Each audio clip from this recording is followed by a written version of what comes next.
तो चलिए आज मंडल और कमंडल की राजनीति में 2024 का चुनावी एजेंडा और ओबीसी वोट बैंक आखिर है किस ओर, क्योंकि ये हम लगातार देख रहे हैं कि जहां ये वोट होता है वहीं सत्ता भी होती है।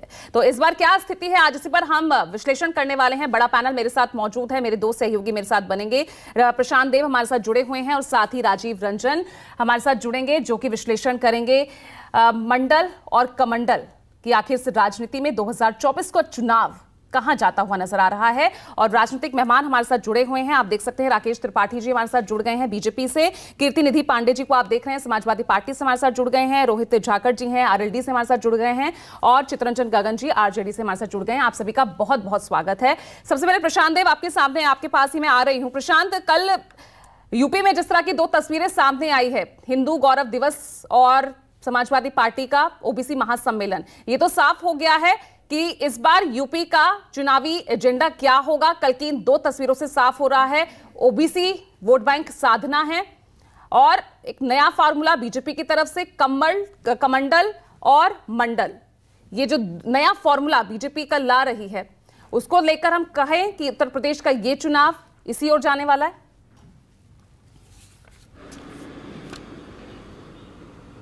देखिए, बिल्कुल ठीक बात है। उत्तर प्रदेश की बात जहाँ तक है या किसी भी चुनाव की बात है, खासकर नॉर्थ इंडिया के कोई भी राज्य हो, जातीय समीकरण को कोई भी कंप्रोमाइज़ नहीं कर सकता। ये सच्चाई है, ये कड़वी सच्चाई है कि जाति आधारित चुनाव होते हैं, समीकरण होते हैं और जिसकी तरफ जातियाँ एक साथ हैं, खासकर ओबीसी सबसे बड़ा वर्ग है उत्तर प्रदेश में, सरकार उसी की बनती है, चाहे 4 बार मुलायम सिंह की बनी हो, मायावती की बनी हो।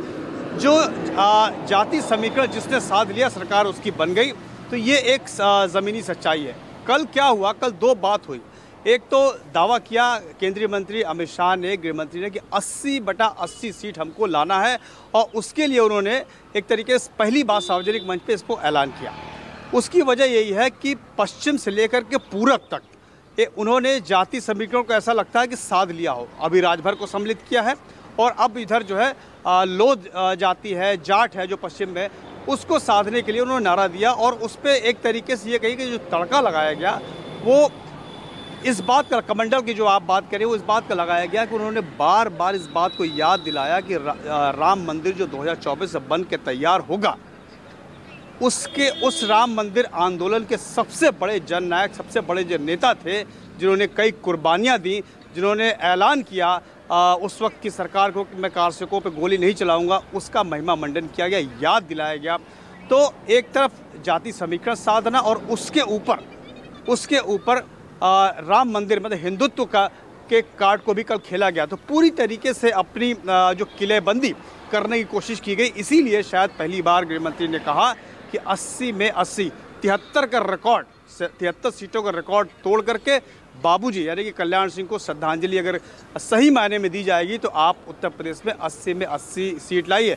80 सीट की बात कर रहे हैं। पश्चिम में अलीगढ़ में खड़े होकर कल्याण सिंह की दूसरी पुण्यतिथि पे, जिसको नाम दिया गया था हिंदू गौरव दिवस।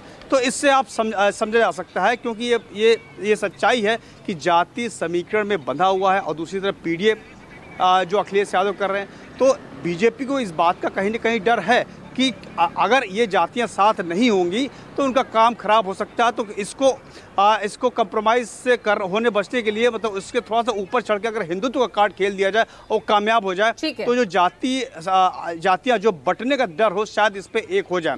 शायद इसीलिए पटेल हो, निषाद हो, राजभर हो, तमाम नेता बहुत अच्छे से यूपी की जो राजनीतिक स्थिति है ओबीसी वोट बैंक को लेकर आपने बहुत अच्छे से समझाई। मैं अपने